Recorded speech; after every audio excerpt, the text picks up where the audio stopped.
परमात्मा पाप कर्म दंड को भी काट सकता है। अभी तक जिस भी संत व महापुरुष से मिले, उन्होंने यही बताया कि पाप कर्म फल भोगने से ही समाप्त होगा। वो प्रभु कौन है जो पाप कर्म को काट देता है, वो काल के बंधन से छुड़वा देता है। उसका क्या नाम है, पूजा की विधि क्या है?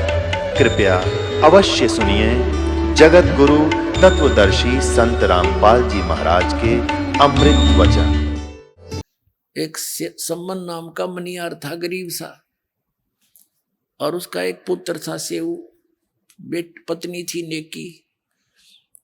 उनने ज्ञान सुना, परमात्मा पर विश्वास हुआ।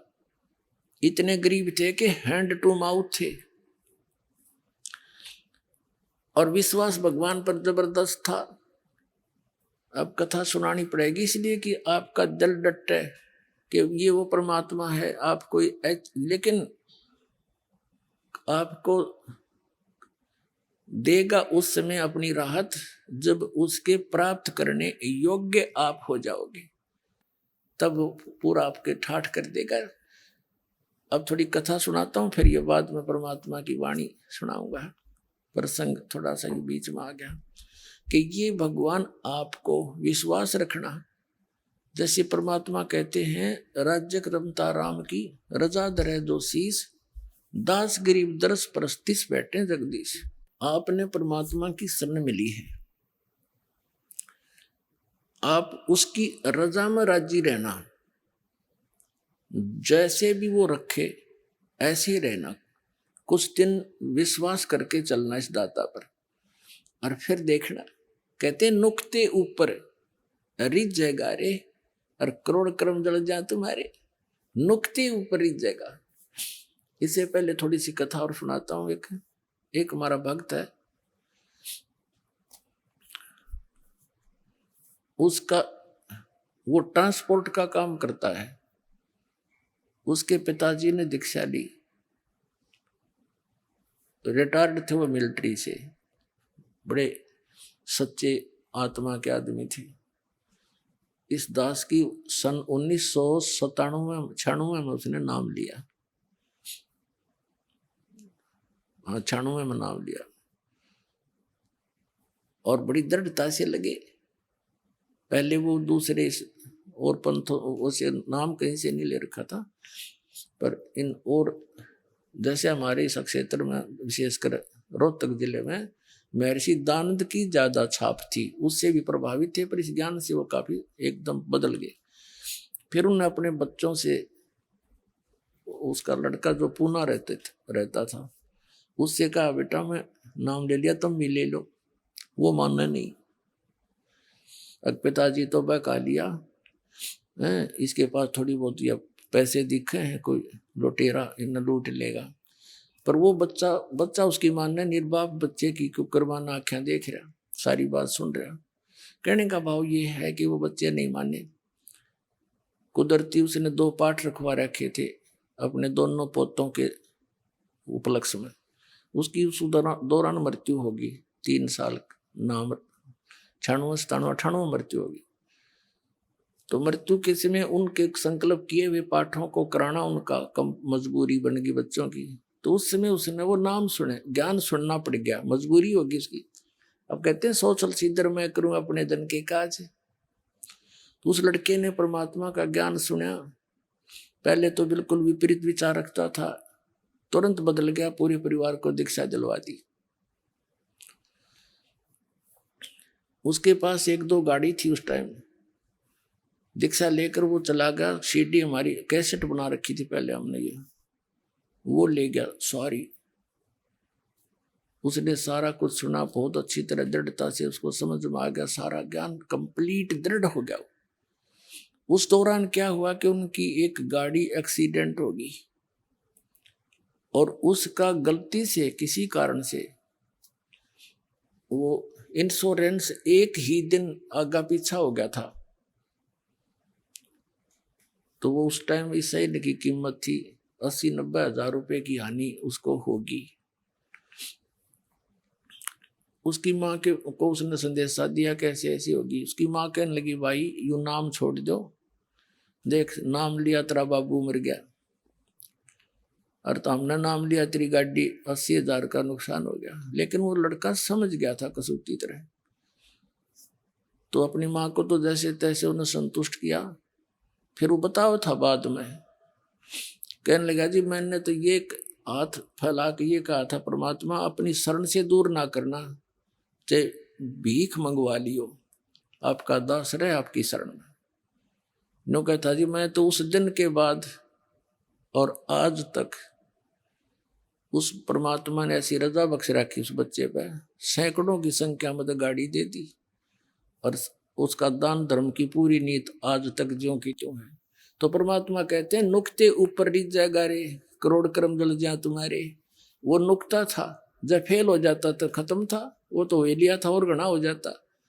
और उस नुक्ते पर नो राज्य हो सब भगवान, जो रिझे जगदीश, फिर देखना ठाठ थरे सब क्या है। और फिर इस माया की अपन जरूरत भी नहीं है, लेकिन ये इतनी दे देगा संगवाई नहीं जाएगी आप पर। फिर इसको पा करके विचलित मत हो जाना, ये विष समझ लेना ये माया आवश्यकता से अधिक कर पे नहीं रहनी चाहिए। और जब मालिक साथ रहा, परमात्मा कहते हैं कल्पे कारण कौन है कर सेवा नहीं काम, मन इच्छा फल दूंगा जब पड़े मेरे ते काम।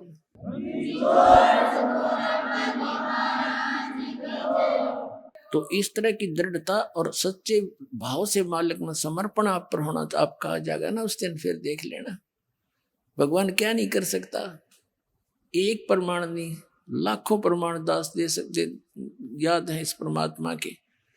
और अब सन 1994 से लेकर आज तक इस दास ने जिनको भी उपदेश दिया है, परमात्मा की शरण दिलाई है, उनकी पहले क्या स्थिति थी और आज उनके क्या सुख है, उनके मुख से सुनने से विश्वास गणा होगा आपको। एक परिवार की कथा सुनने लग जाना, कान बहरे हो जाएंगे। जो पहली बार सुनेगा उनके इतने सुख दे रखे परमात्मा, लेकिन उनको ये भी विश्वास हो चुका है कि हमने धन की जरूरत नहीं, हमारा धन तो ये है, हमारा नाम सुरक्षित रहे और काम नहीं कोई खत्म अड़े, काम नहीं अड़ेगा भगवान का। फिर भगवान के बच्चों का काम अड़ गया, फिर भगवान की तरह गया। फिर घनी मांगने की जरूरत नहीं, इस पर बेमतलब डिमांड नहीं रखा करते। बेमतलब की डिमांड तो मन रखता है, आत्मा रखती है आवश्यकता की। तो आत्मा की जो पुकार है दाता सुनता है, इस मन की नहीं। मन तो काल का एजेंट है। तो पुणात्मा आप इस ज्ञान से पूर्ण परिचित हो जाओ, फिर देखना इसके ठाठ। आप देखो कितना धनी है, टेंशन खत्म नहीं। और आपने परमात्मा का बच्चा से सिंपल सा घर पर रहता हो, उसको कोई टेंशन नहीं, क्योंकि उसको मालूम है कि समर्थ हमारे सिर पर बैठा है। शेर सौंप्या गुरुदेव को, सफल होया यो शीश, नितानंद इस शीश पर आप बसे जगदीश। परमात्मा को सिर सौंपा, सिर सौंपना कोई काट के नहीं देना, समर्पित हो जाना। अब एक कथा सुनाता हूं आपको। ये सेऊ और सम्मन नाम के, सेऊ तो उनका पुत्र था, सम्मन पिता, निक्की उस सेऊ की माँ यानी सम्मन की पत्नी थी। वो दोनों मनियार का काम करते थे। निक्की भी मनियारी का काम करती थी, चूड़ी पहनाया करती थी बहन बेटियों को, और वो मनियार भी। गरीब इतने थे बहुत गिने, हैंड टू माउथ थे, विश्वास भगवान पर दृढ़ था, सत्संग बहुत सुन रखे थे परमात्मा के। अब वो जहां भी चूड़ी पहनाते थे बहनों में बैठकर, तो बहाना सा मिलाकर चूड़ियां भी पहनाते रहते, अपने भगवान की कथा भी सुनाते रहते। हमारे गुरु जी ऐसे हैं, हमारे गुरु जी ऐसे हैं, कबीर नाम है, उन्होंने सिकंदर राजा के जलन का रोग था वो ठीक कर दिया। सिकंदर राजा ने एक गऊ काट दी थी बीचों बीच परीक्षा के लेने के लिए भगवान की, कि इसको जीवित कर दे, जब मानू तो कि साहब संत है, वो जीवित कर दी थी। यानी इस तरह की बहुत कथा सुनाया करते थे। तो बहनें उन दोनों का मजाक करा करती, जब तो सुन लेती पीछे तो कहा करती तो पागल हो रहे हैं। एक दानक न भगवान बतावे। कहने का भाव ये है कि वो अपने स्वभाव व सबको ऐसे बताती रहती थी। एक दिन क्या हुआ कि सेऊ नाम का जो लड़का था अन्य बच्चों में खेला करता था, वो भी यही कथा सुनाता बच्चों में। तो वो बच्चे कहा करते थे कि आप बताते हो आपके गुरुजी सिकंदर लोधी के वहां गए, घर पर गए, वीर सिंह बघेला काशी के नरेश के घर पर गए, उन नाम ले रखा था और भी आप ऐसे दामोदर सेठ के घर पर गए, तुम्हारे घर पर क्यों ना आते? तुम्हारे गुरुजी तो स्वार्थी हैं, वो तो पैसे वाले और राजाओं के पास जाते हैं, तुम्हारे घर पर आए कभी? वो कहने लगा, बच्चा था सेव, अगना भी हमारे घर पर तो गुरुजी नहीं आए कभी। फिर वो तो भाई पैसे वालों के जाते हैं, ये तो पैसे के पुजारी होते हैं ये गुरु। अब वह बच्चे के बाद खटक उसने अपनी माता और पिता से कहा कि माता, हमारे अपने गुरुजी कभी अपने घर नहीं आ जाएंगे? वो हमारे घर गुरुजी आ जाएं तो बड़ी अच्छी बात हो। तो नेकी और सम्मान दोनों कहने लगे, बेटा उनके तो लाखों सेवक हैं और किस किस के घर में जाओगे? वो तो हमारे साथ ही, वो कुछ दूर थोड़े ही हैं, परमात्मा तो बेटा हमेशा साथ रहते हैं। वो सेव आंखों मासूम भर के कहता, माता जी बच्चे ऐसे ऐसे कह रहे थे, और एक बार गुरुजी आ जाना तो मैं उनको कहने जोगा हो जाऊं। अब देख आगे ना मेरे गुरुजी स्वार्थी नहीं है, मैं कहता हूं उनको पर वो नहीं मानते।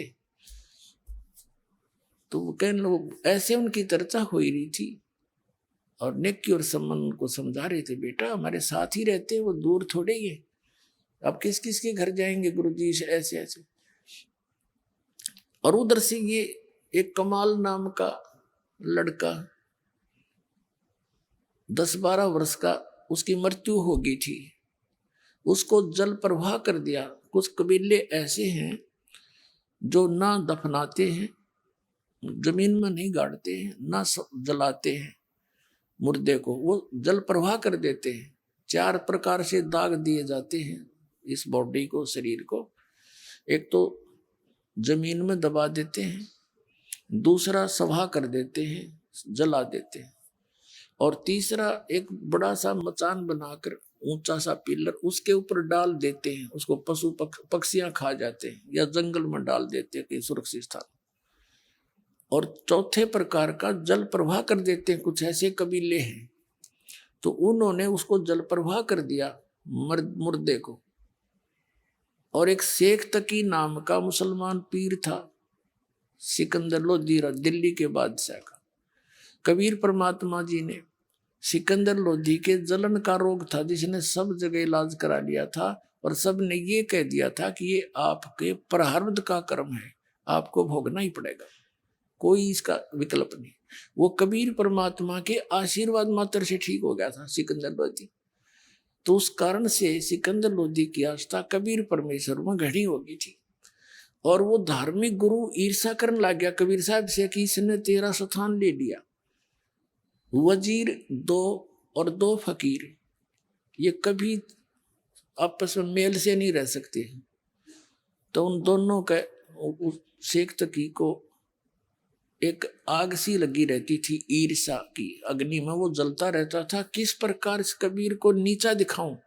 और सिकंदर लोधी राजा तो इसको भगवान मान बैठे।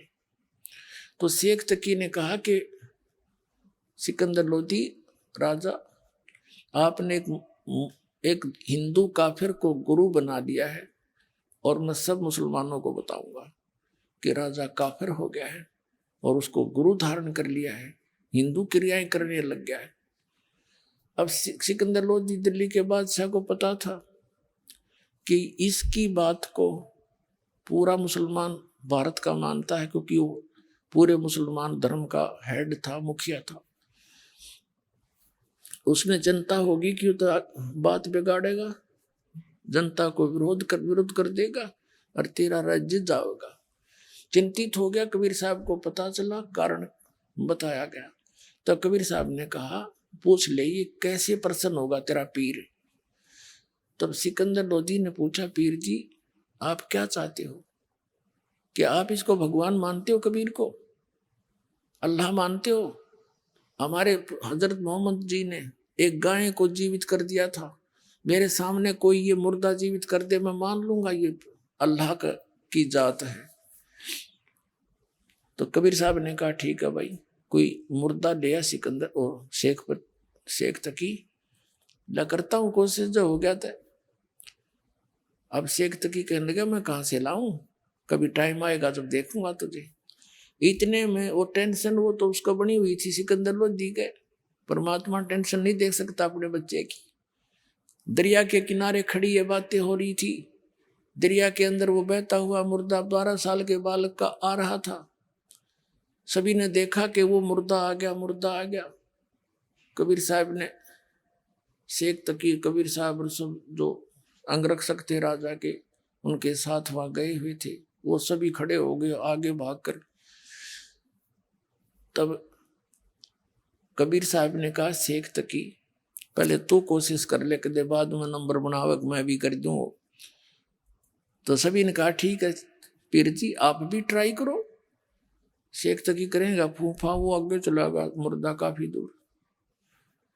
तब शेख तकी कहने लगा ये तो अपनी इज्जत बचाना चाहता था, मुझे लगा दिया इस पे। ये चाहता था कि ये निकल जाए, तेरे सिर से बला टल जाएगी। मुर्दे कभी जीवित होते हैं, वो तो कभी कयामत के समय होगा। अब कबीर साहब ने कहा ठीक है, थक लिया तू। तब परमेश्वर ने जैसे मुर्दा यूं बह कर जा रहा था, ऐसे हाथ किया वापस, जैसे इंजन वाली नौका चलती है दरिया के विपरीत दिशा में भी चल पड़ती है, ऐसे मुर्दा वापस आ गया ऐसे, और वहां खड़ा हो गया। नीचे से लहरें जा रही हैं दरिया की, और वो बच्चा ऐसे है। तो परमात्मा ने कहा कि हे आत्मा, कबीर हुक्म से जहां भी तू चली गई है वापस आके इस मुर्दे में, इस शरीर में प्रवेश कर।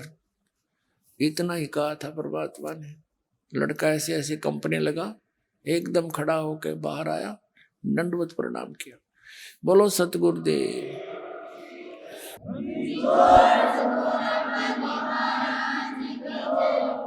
अब उस सभी ने कहा कि हे परमात्मा कमाल कर दिया, कमाल कर दिया।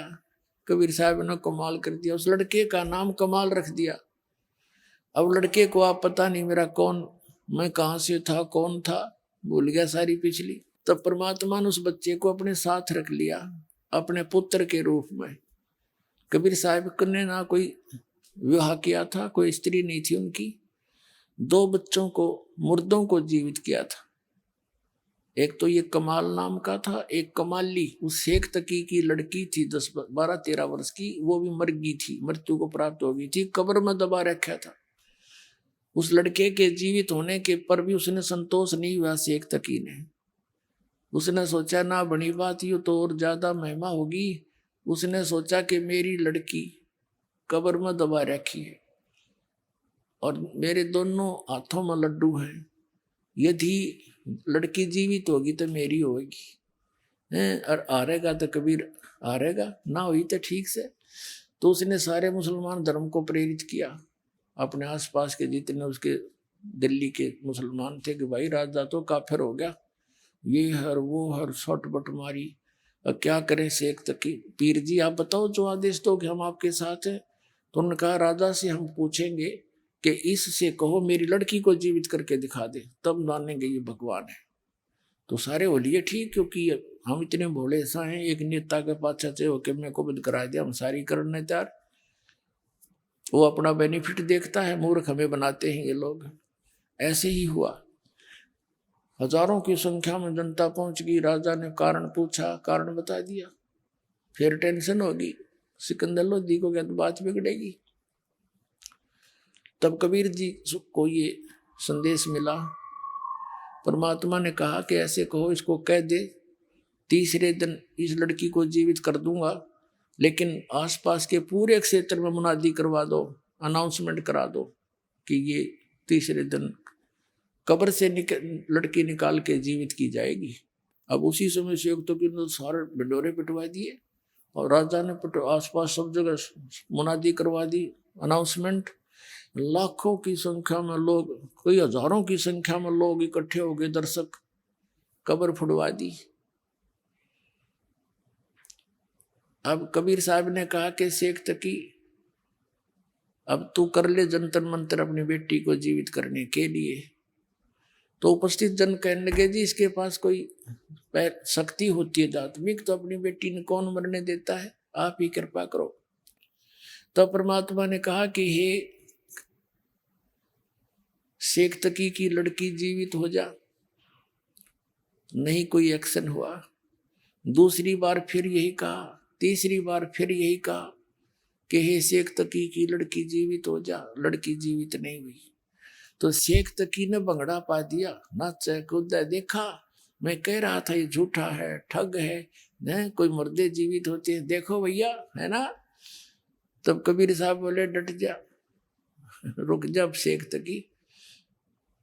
अब देखो उस नालायक व्यक्ति ने अपनी बेटी की, अपनी पुत्री का जीवित ना होने का दुख नहीं, कबीर साहब के आरण की खुशी मना रहा।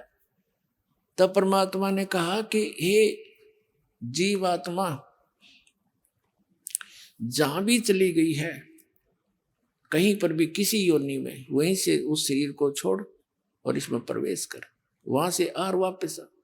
तुरंत परमात्मा के आदेश से तुरंत वो लड़की में एकदम कंपन हुई और वो लड़की जीवित होकर परमात्मा के चरणों में आकर दंडोत प्रणाम किया। बोलो सतगुरुदेव।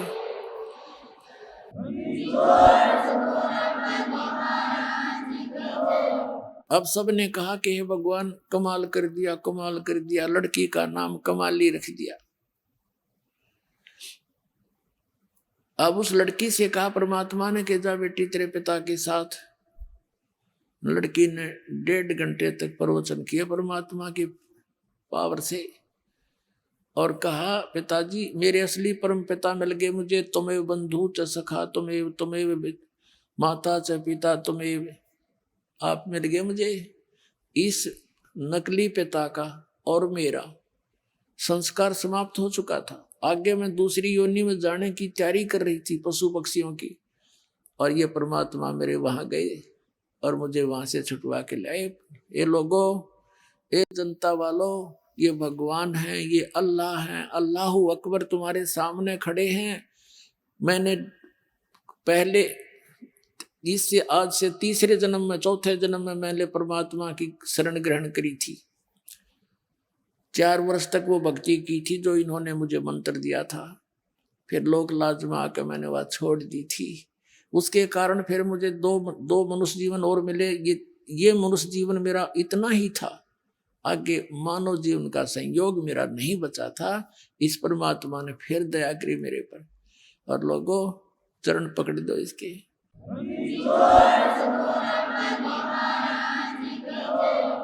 कई हजारों की संख्या में इस चमत्कार को, इस लीला को देखकर कई हजारों की संख्या में उपस्थित लोगों ने कबीर परमात्मा के से नाम लिया, उनके शिष्य हुए। तो ऐसे 64 लाख शिष्य हुए थे परमात्मा के। ऐसे उनकी महिमा को देखकर उनको सुख दिए दाता ने, क्योंकि वो तो हमारा पिता है और वो समर्थ है इस पूरे ब्रह्मांड में। वो परमात्मा एक जरा सी रजा करके और सबको, आपको सारे सुख दे सकता है। जय प्रसन्न हो जाता है। प्रसन्न आपने करना पड़ेगा, विधि बता दी। इस परमात्मा के अतिरिक्त आपके हृदय में अन्य उपासना की सपने में बात नहीं आनी चाहिए, तो युवराजी होगा। जो पति भरता पति से राती, आन पुरुष निभावे, बस पीहर में सूरज प्रीतम में, ऐसे ध्यान लगावे। यानी अपने मालिक के अतिरिक्त किसी और में आस्था नहीं रखे, युग तब प्रसन्न होगा। तो प्रसंग चल रहा था, वहीं आते। अब वो लड़का कमाल परमात्मा के साथ रहा पुत्र रूप में। हम इसे नीच हैं। ये लड़का दरिया से बहता हुआ आया था, तब जीवित किया था कबीर भगवान ने।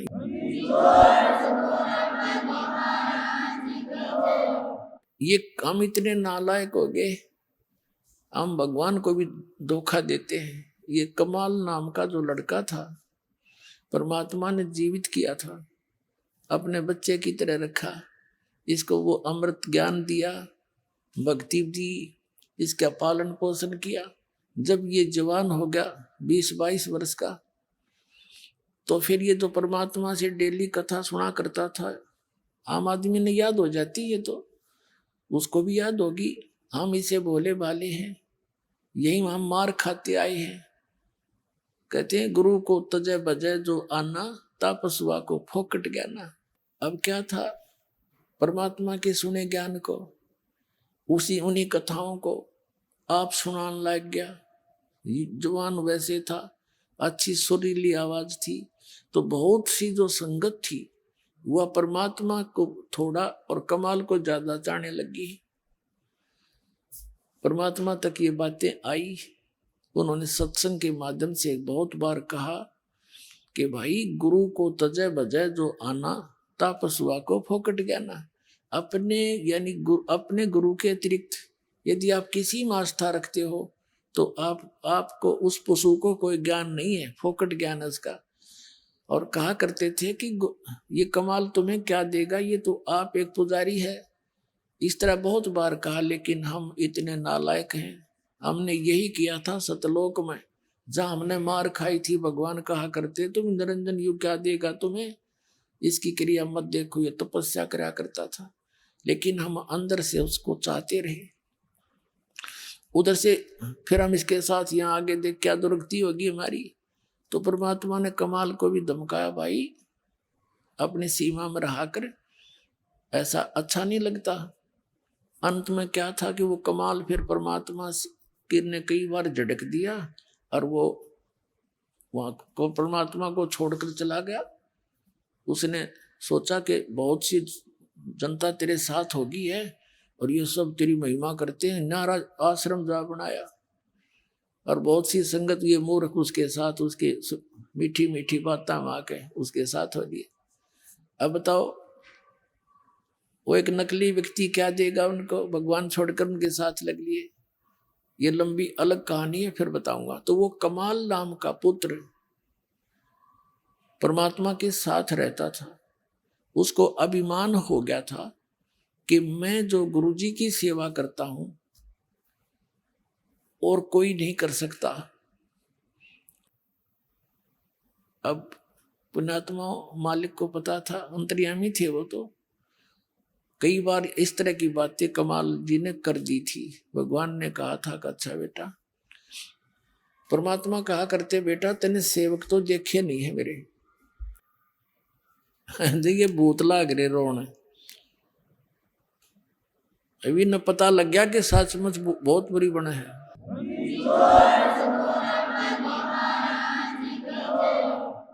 इनको अब पता लग गया कि सचमुच ये हमारे साथ क्यों बना है। इसलिए बना है कि साधना ठीक नहीं बनी। अब पुण्यात्मा जो हमारे दादे परदादे मर गए, मृत्यु को प्राप्त हुए, वो कौन थे? इंसान न तो थे वह। और वो अब प्रेत बनकर भी वो सूक्ष्म शरीर में भटकते रहते, यहीं पर रहते आसपास ही, वो हम आपको नहीं देख सकते। तो उनके विचार, उनके अंदर समरण शक्ति आज तक जो की तो है, वो सब विचार करते हैं। पहले उस गलत ज्ञान को सुनकर उसी में आसक्त थे, अब इस ज्ञान को सुनकर अब वो भी समझने लगे इनके भूत प्रेत भी सचमुच। या तो बात न्यू बिगड़ी हमारी। एक भक्त कह रहा था जी, एक लड़के में एक भूत उनके पितर आता था, पितर के हो, और वो कहने लगा तुम जा करके कर वहां उसमें चले जाओ बरवाला के अंदर और वहां नाम लो, ना थारी सारे की दुर्गति होगी। ये भूत भी समझने लगे, अब तुम क्यों पीछे रहते हो, आप भी लगो इस लाइन पर।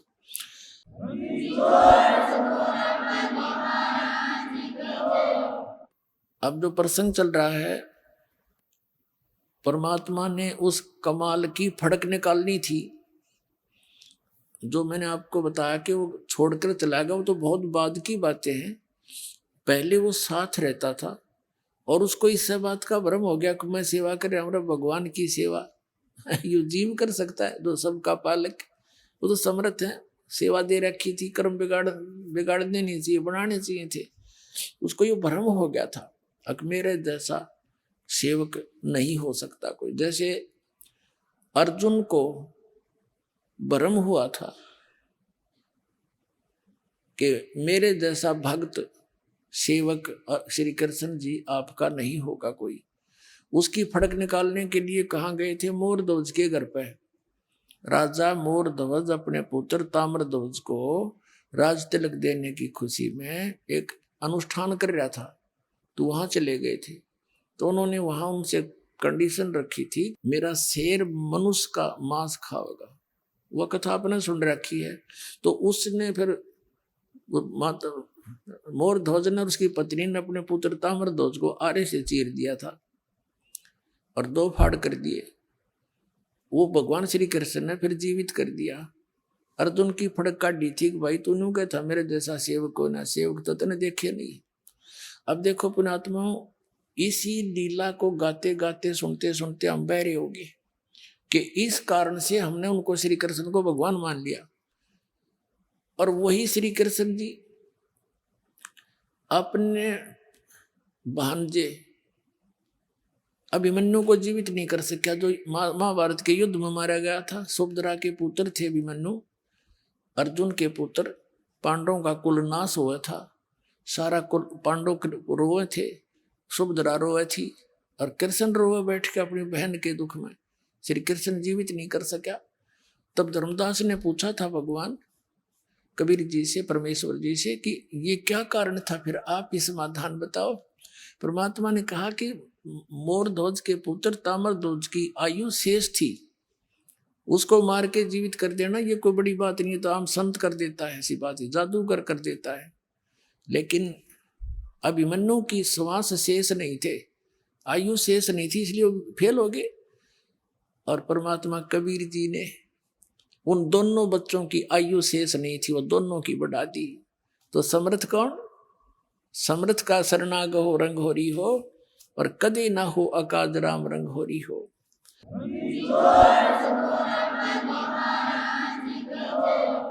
तो इस तुलनात्मक तरीके से ही हम अपने भगवान की समर्थता से परिचित होंगे। ये अमर कथा जो दास सुना रहा है, ये छुपा दी गई थी, इसको ऊपर नहीं आने दिया था इन नकली आचार्य और शंकराचार्य और मंडलेश्वर ब्राह्मण गुरुओं ने। ये इन कृष्ण और राम की महिमा सुना सुना कर बहरे कर दिया, जरो अमर है, सर्वेश्वर है, महेश्वर है। ये खुद कहते हैं हमारा नासवान, हम नासवान है, जन्म मृत्यु होती है। इनकी कितनी दुर्गति देखो, अब कहाँ कहाँ कैसे अंत हुआ इनका। तो ज्ञान बिना हम इनको यानी 10 के रुपए के नोट को 1000 का मान रहे थे, ये समझ कर चलो। अब क्या हुआ, वो कमाल की फड़क निकालने के लिए परमात्मा ने कहा भी मैं भ्रमण के लिए जा रहा हूं, सब भक्तों के घर पे देख के आते हैं किसकी आस्था कितनी है, कोई चलेगा मेरे साथ। एक शेख फरीद जो परमात्मा के शिष्य होकर उनके साथ रहा करते थे, और कमाल दोनों कहने लगे जी हम चलेंगे। अच्छा भाई चलो। अब उधर से वो वार्ता चल रही थी, शिव प्रार्थना कर रहा था बार बार, हे भगवान एक बार दर्शन दे दे गुरुजी, तो मैं मेरी खुशी का ठिकाना नहीं रहे और सब बच्चों को बता दूंगा। हमारे घर पर देख लो गुरुजी आए थे, तुम झूठ बोलते थे, वो स्वार्थी है। इतने कह ही रहे थे और बच्चा आंखों में आंसू भरकर ऐसे बोल रहा था। तभी से बाहर खड़े होकर के परमात्मा ने आवाज लगाई कि भाई कोई है घर पे।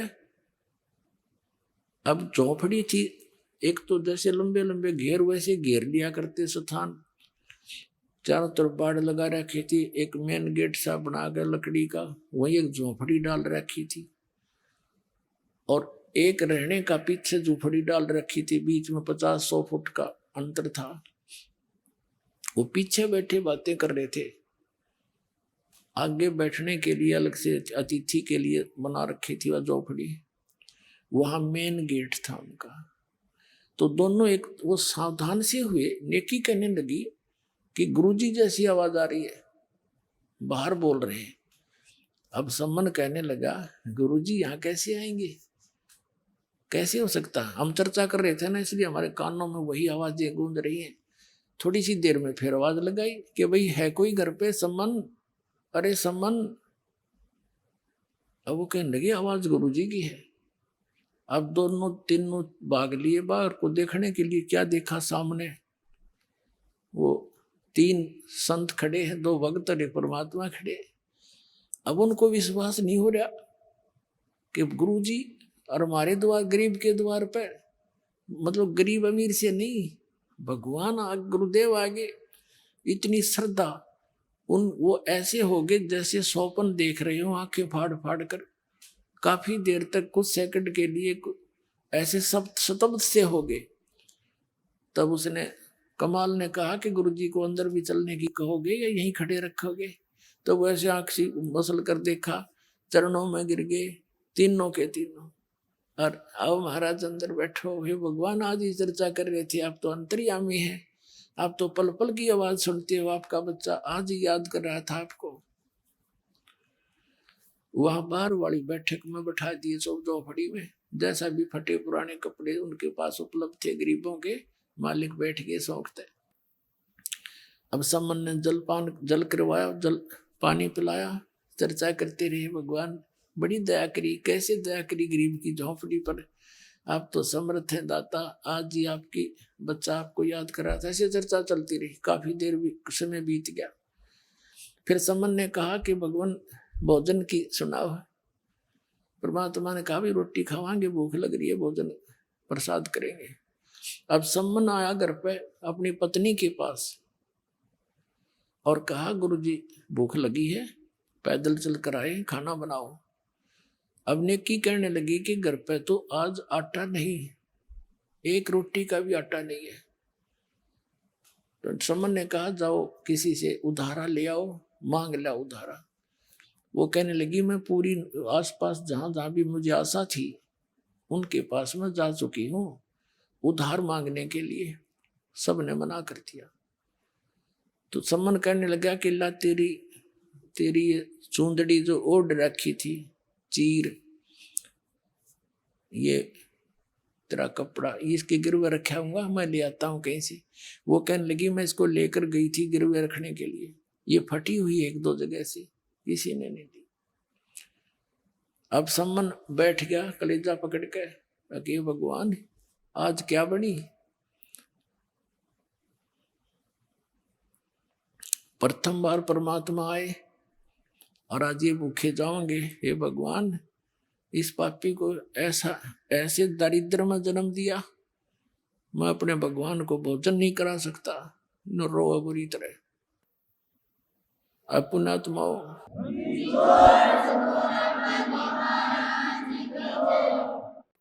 नेकी ने कहा कि ऐसे नहीं, मेरी बात सुनो, आप ऐसे करो, अब तो कह दो गुरुदेव को कि भगवान सुबह भोजन करवाएंगे, ये अंतर्यामी है, सारी जान जाते हैं, संत संकेत समझते हैं, और सुबह भोजन कराएंगे। तो सम्मन कहने लगा सुबह कहाँ से लाएंगे। तो नेकी ने कहा कि रात में तुम चोरी कर लाइयो।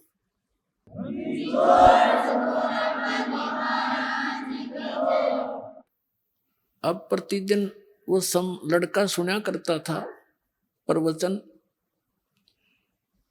कि भी जो चोरी करते हैं उनका नाश होया करे। और उस दिन माँ के मुंह से ये बात सुनकर वो स्तब्ध रह गया। कहने लगा माता, चोरी करने वालों का तो विनाश होता है, वो कभी उभरते नहीं, सतगुरु बताते रहते हैं। राजा आप हमें क्या सलाह दे रहे हो। तब नेकी ने बताया बेटा ये नगरी वाले पैसे वाले घने हैं, और जहां माया घनी है उनका सिर फिर जाया करे, ये कुदरती बात है। कबीर साहब कहते हैं टोटे में भक्ति करे सोए सही सपूत, ये मायाधारी मस्करे ना जाने कितने जालिए ऊत। तो बेटा ये जो हम इनको कथा सुनाते थे कि हमारे गुरुजी ऐसे कर देते, हमारे गुरुजी ऐसे कर देते हैं, तो आज मैं जिस भी घर से आटा मांगने गई ये कह करके हमारे गुरुजी आए हैं आटा दे दो उधारा, उन्होंने आटा ना दे करके व्यंग कसे मेरे पर कि आज तो तुम्हारे घर पे तुम्हारे भगवान आ रहे हैं, फिर तुमने के मांगने की जरूरत है, वो तो घर भर देंगे तुम्हारा। ये कर दिया था, वो कर दिया था, डींग मारा करती, अब क्यों मांगती फिर रही है? और बेटा हमने इस नगरी का अन्न खाया है, मांग कर अपनी मजदूरी करके, समझ ले बेटा। और ये बालक हैं आग में हाथ देने जा रहे हैं। फिर एक कथा सुनाई कि एक नगरी में ऐसे पैसे वाले लोग घने हो गए, जहां जहां माया घनी है पुण्यात्माओं, भगवान से कोसों दूर कर देती है। या ये सबसे बड़ा विष है, और जिसको हम डेली खा रहे हैं और चोरी कर कर खा रहे हैं। कहीं देख लो किसी एक क्षेत्र में आज कोई पीछे नहीं है। तो ये विष इसलिए खा रहे हैं, हमने इसका पता कोई नहीं, यो हमें मार डालेगा। अब इस ज्ञान से पता चलेगा कि इसकी तो आवश्यकता नहीं बकवादों की। भक्तों भक्ति के लिए तो सबसे बड़ा दुश्मन है, और आपको भगवान देगा जो आवश्यकता होगी, समर्थ आपके साथ है, वो देगा जो आपके विष का काम ना करेगी। तो उसने कहा उस नगरी के लोग इतने पैसे के कारण इतना अभिमान था उनमें, साधु संतों का आदर सत्कार भी त्याग दिया था। एक सिद्ध पुरुष था, उसके साथ एक 15-16 वर्ष का उसका कोई शिष्य था। उस नगर के बाहर जंगल में आके वो रुक के लड़के को कहा, बेटा जा भिक्षा मांग ले। अब वो भिक्षा मांगने गया तो उस नगरी में जिसके पास भी जावे सभी सेठ लोग थे। वो मजाक करते हैं कि तुम मस्टंडे हमारे यहाँ पल्लेदारी कर ले, मांगते फिरते हो, करके नहीं खाया जाता। किसी ने कुछ नहीं दिया, लड़का वापस आ गया और सारी कथा गुरुदेव को बता दी। अब गुरुदेव ने कहा, बेटा कल फिर जा तू एक बार। वो अगले दिन फिर गया, सबने वही जवाब दिया, लेकिन वो वापस आ रहा था। तब एक कुम्हारी ने देखा, कुम्हारी थी गरीब सी कुम्हार, उसका पति मर चुका था, 3-4 बच्चे थे उसके लड़के। उसका भारवाही मकान था, गांव से काफी दूर, थोड़े से फैसले में होता था। तो उसने देखा कि बालक काल भी भूखा गया। उसको पता था कि ये लोग कुछ नहीं देंगे इनको, शायद ये किसी का आदर करना नहीं जानते, इनका सिर घूम रहा है। उसने एक माँ की दृष्टिकोण से देखा कि मेरा बालक होता और 2 दिन भूखा सोता, कैसे जीवन व्यतीत करता। तो उसने कहा, महाराज आप कल भी आए थे, खाली गए, आज भी खाली जा रहे हो? कहा, माई खाली जा रहा हूं। उसने कहा कि मैं कुम्हारी हूं और ये कुछ आटा ले जा, रोटी बना रखी थी उसने, आटा को तो आटा दूं, रोटी को तो रोटी दूं, और ये ले जाओ और आपके गुरुजी को बता दियो कि कुम्हारी के घर से प्राप्त है। क्योंकि कई ऐसे संत होते थे जो छोटी जाति वालों का नहीं खाते थे, तो कहीं मेरे को और बद्दुआ ना दे दे, बेटा बता देना महाराज। रखा, अच्छा माई। वो ले गया भोजन, अपने गुरुजी से बता दिया। गुरुजी नगर तो कति निकम्मे आदमियों का बराबर है, और जानबूझकर बकवास कर रहे हैं कि तुम मांगते फिरते हो, करके क्यों नहीं खाते, कुछ ये कर लो। ऐसे ऐसे एक माई ने आटा दिया, ये भोजन दिया है, और उसने ऐसे ऐसे बताया है। वो साधु कहने लगा, बेटा तू खा ले, मैं तो खाऊंगी, बाकी ऐसे कर। उस माई ने कह दे कि आज शाम तक अपने सामान में बटोर के सारे यहाँ से निकल जा, और किसी को बतावा नहीं। और उस लड़की को बता देना कि आज रात ने यो नगर नहीं रहेगा। और साधु संतों की उनसे वो परिचित थी। संत भगत ने जाकर बता दिया कि माई ऐसे ऐसे गुरुजी का आदेश है, मेरे गुरुजी जो कह देते हो सच्ची होया करे, तू निकल जाए यहाँ से। और ये कहा, चाह तू रात में बस चली जाएगी ना, और तुझे शाम हो जा, वहीं रुक जाना, वहीं बस जाएगी। तो वहां से चलकर वो चल पड़ी। 8-10 किलो अपने गधे पर सारा सामान लाद कर चली गई। 8-10 किलोमीटर जाकर रात होगी, वहीं रुकेगी। उधर से रात्रि में ऐसा भूकंप का व्यवस्था हुई, पूरा नगर नाश हो गया, कोई नहीं बचा उसमें एक जीव भी, सारा मर गए, समाप्त हुए। और वो लड़की जहां बैठी थी आसपास के लोगों को पता चला, वहां पहुंचे, उसने सारी कहानी बताई, ऐसे ऐसे साधु संतों के साथ इन्होंने बदतमीजी की थी और मुझे ये कह दिया था तू चली जा। तो गांव के लोगों ने, आसपास के व्यक्तियों ने उसको वहीं कह दिया, बहन तू यहीं रह।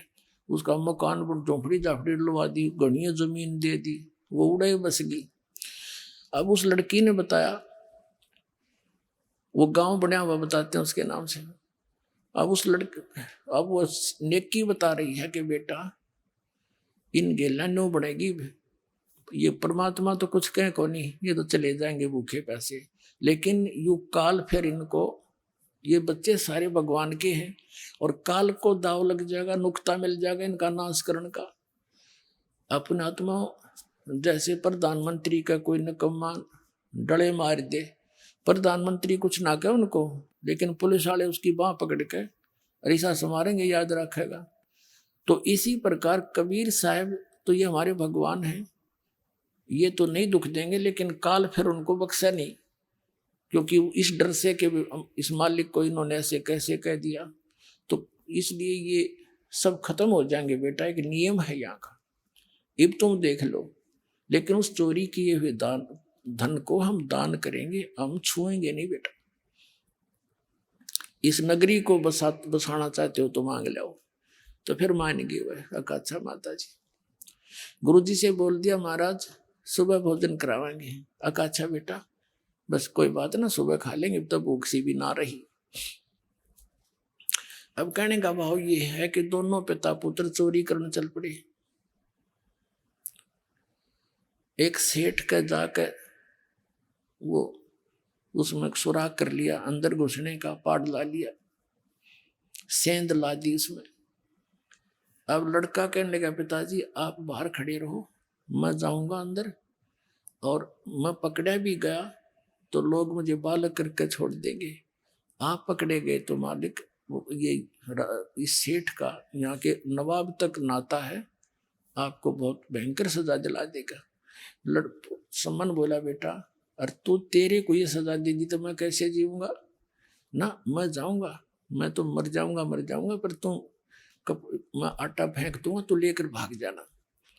तो सम्मन से वो नहीं मानना कि ना पिताजी मैं मेरे रहते तुम कैसे जाओगे, ऐसे कहते कहते अंदर घुस गया।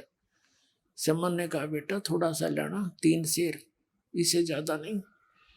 अब लड़के ने अपनी फटी पुरानी चादर में आटा अंदाजा सा डाल लिया, 3 शेर, और बांध के गांठ चालन लग गया, बढ़िया जाग गया, वहीं सोया था। अब वो निकलने लग गया, उस सुराख के अंदर से पीछे पैर पकड़ के घसीट लिया, और इतने वो लड़का उस आटे को फेंक गया बाहर को। अब सेठ जी ने देखा, अरे तुम भगत को आओ और चोरी करो, देख पाटेगी ना बोल तुम्हारी। तब उसने कहा लाला जी जोर तक क्यों बोल रहे हैं, 3 शेर आटा लिया मैंने, हमारे गुरुजी आ रहे थे, हमारे को किसी ने मांगा दिया नहीं, तेरा उधारा दे देंगे। अच्छा वो गुरुजी चोरी कराते हैं, रोए तेरे की पता चला इसकी जड़ का, वो चोरी कराने आते हैं।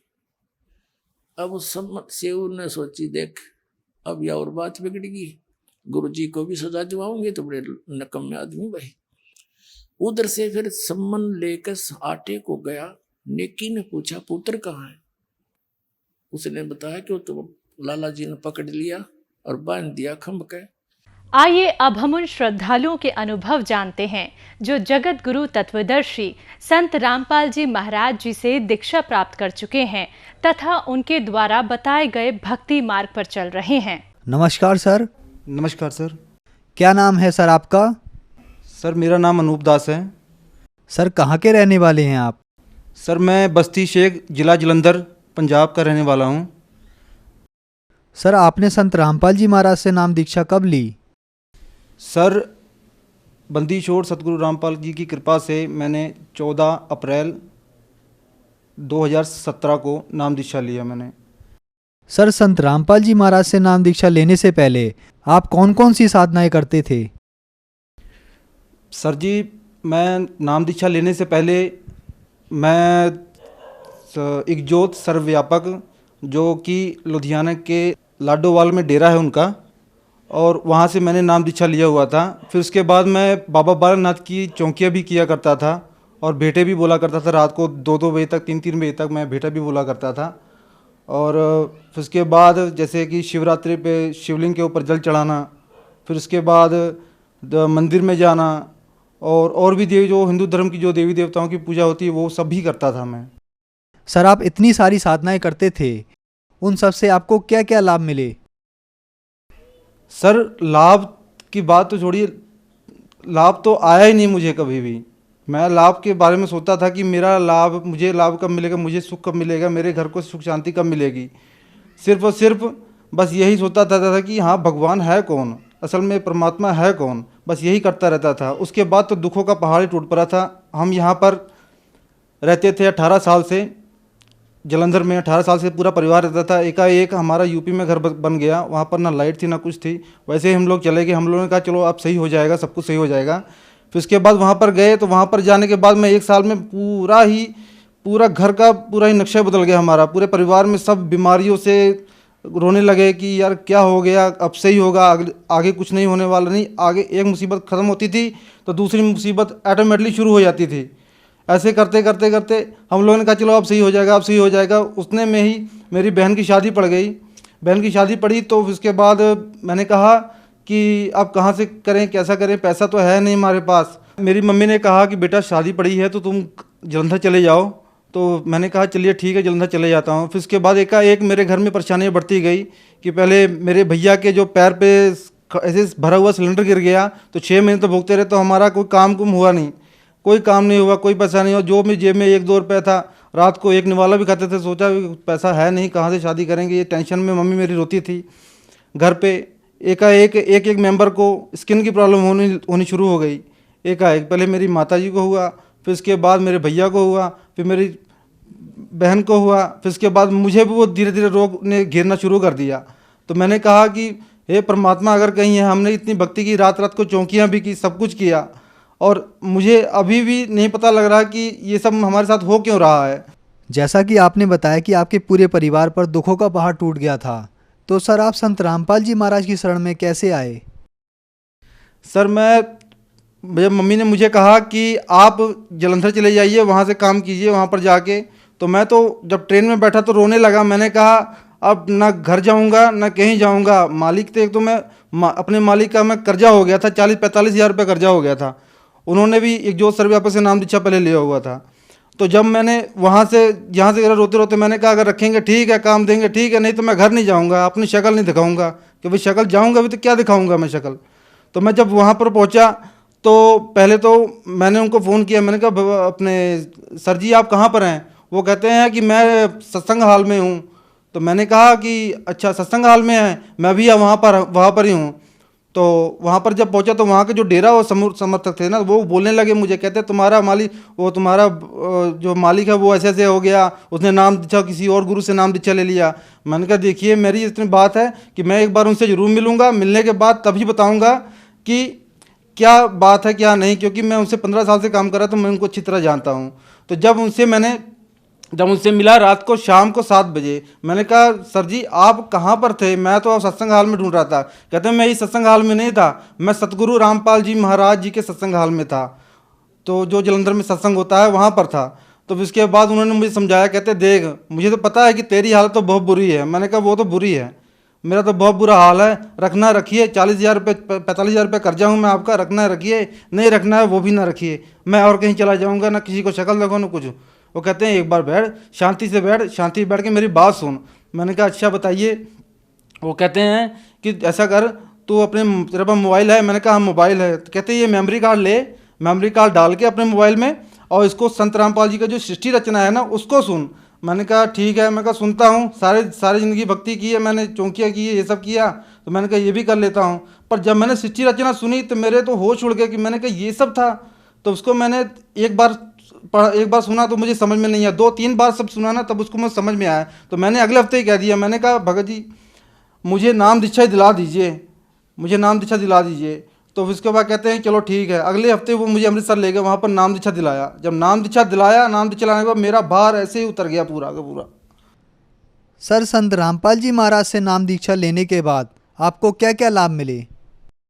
सर पहला लाभ तो जब मैं इधर से नाम दीक्षा लेने के बाद तो मैं अपनी बहन की शादी में जाना था, तो अपने मालिक से मैंने, जो भगत जी हमारे भारतदास जी, मैंने उनसे कहते, मैंने कहा भगत जी पैसा दे दो, थोड़ा चाहिए, ज़रूरत है। तो वो कहते हैं ठीक है, कहते तेरा कितना चाहिए तुझे? मैंने कहा मुझे जो निकलता है मेरा 13-13,500 रुपये वही दे दो।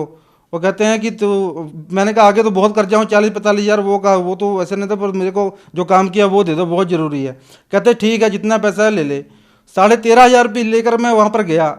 3-4 हज़ार रुपये तो मेरा 3,000 तो वहीं पे ख़त्म हो गया एक ही दिन में। तो मैंने मालिक के आगे अरदास की, मैंने कहा मालिक 10,000 रुपये है, शादी कहाँ से होगी? तब बता रहा हूँ, बस इतना अरदास दंडो प्रणाम किया मालिक के चरणों में। बस ऐसे ही जेब में से पैसे नहीं ख़त्म हुए, लास्ट में मेरे जेब में 500 रुपये बचा, पूरी शादी नहीं बढ़ गई मेरी। मैंने कहा मालिक जय हो बंदी छोड़ के, आप तूने लाज रख ली मेरे परिवार की। तो इसके बाद घर घर को मैं समझाने लगा, क्योंकि मुझे तो परमात्मा का ज्ञान, परमात्मा के वचन सुनता था, तो मुझे सारा ज्ञान होने शुरू हो गया था।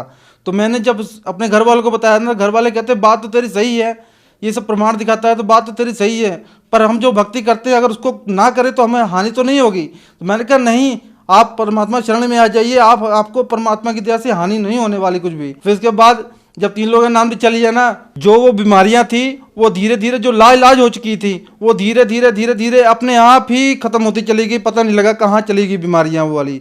और हमारे घर की स्थिति इतनी खराब थी, घर में लाइट नहीं थी। हम किसी बगल वाले से भी कहते थे बगल मुझे लाइट दे दो, तो वो कहता थे चलो भागो, तुम्हें लाइट वेट नहीं देंगे, तुम लोग सही नहीं हो आदमी, ये नहीं हो वो। मैंने कहा चलिए ठीक है, आप लाइट नहीं देंगे। मैंने कहा बंदी छोड़, सतगुरु रामपाल जी है हमारे, उन्हीं के आश्रय है। परमात्मा की ऐसी कृपा हुई कि घर में तुरंत हफ्ते के अंदर ही लाइट लग गई। फिर इसके बाद हमारे घर की जो स्थिति थी, जो काम का था, सब कुछ था, वो हौली धीरे धीरे सारा कुछ सही हो गया। सारा कुछ इस वक्त परमात्मा सतगुरु रामपाल जी महाराज जी की पूरी कृपा है हमारे परिवार के ऊपर। एक और जो हमें बड़ा लाभ हुआ कि जो हमारे बड़े भैया हैं वो नशे के आदि बहुत थे, बहुत नशा करते थे वो। तो वो कहते थे अनूप, ये संत रामपाल जी महाराज नशा छुड़वा देते हैं। मैंने कहा हाँ छुड़वाते। कहते यार मेरे से तो छोड़ा नहीं जाता। तो वो कहते हैं कि नशा कैसे छूटेगा? कहते हैं नशा छूट जाए मेरा तो मैं बहुत सुखी हो जाऊं। मैंने कहा चलिए ठीक है, आप नाम दीक्षा लीजिए, परमात्मा दया करेंगे। तो जब उन्होंने नाम दीक्षा लिया, नाम दीक्षा लेने के उपरांत ही दूसरे दिन से आज 7 महीने हो चुका, उन्होंने एक भी नशा नहीं किया। तो वो कहते हैं मुझे कि कोई चमत्कार हुआ? मैंने कहा चमत्कार, सबसे बड़ा तो चमत्कार ये है परमात्मा ने कर दिया कि तुमने नशा ही छोड़ दिया बिल्कुल। कहता हाँ। तो उसने जाके दंडवत प्रणाम परमात्मा के चरणों में किया। और जब से संत रामपाल जी महाराज जी के चरणों में हम लोग आए हैं, पूरा परिवार आया है, तो उनकी दया पूरी हुई है। कोई भी कष्ट, कोई भी दिक्कत, कोई भी कुछ नहीं हो रहा, हमारा पूरा नॉर्मल हो गया है बिल्कुल भी परमात्मा की दया से। सर, जो श्रद्धालु आज आपको सुन रहे हैं उनको आप क्या संदेश देना चाहेंगे? मैं ये संदेश देना चाहता हूँ कि आप इधर उधर भटकिए मत। इधर ये जो भी पूजा आप कर रहे हैं, ये पूजा नहीं सही है आपकी। और जो भी गुरु जी आप गुरु को मान रहे हैं और भी गुरुओं को मान रहे हैं, वो सही नहीं है आपकी। आप संत रामपाल जी की शरण में आइए और अपना पूरे परिवार का और सभी समाज का कल्याण करवाइए। सर, संत रामपाल जी महाराज आज जेल में हैं और जो भी भक्त समाज संत रामपाल जी से जुड़ना चाहता है तो वह संत रामपाल जी से कैसे जुड़ सकता है? कई टीवी चैनलों पर संत रामपाल जी महाराज जी का सत्संग आता है और उसके नीचे पट्टी आती है, उसके ऊपर नंबर लिखे होते हैं। नंबर से आप संपर्क करें और अपने आसपास के जो नाम केंद्र हैं उस पे जाके आप नाम दीक्षा प्राप्त कर सकते हैं। धन्यवाद सर आपका। सत साहेब जी।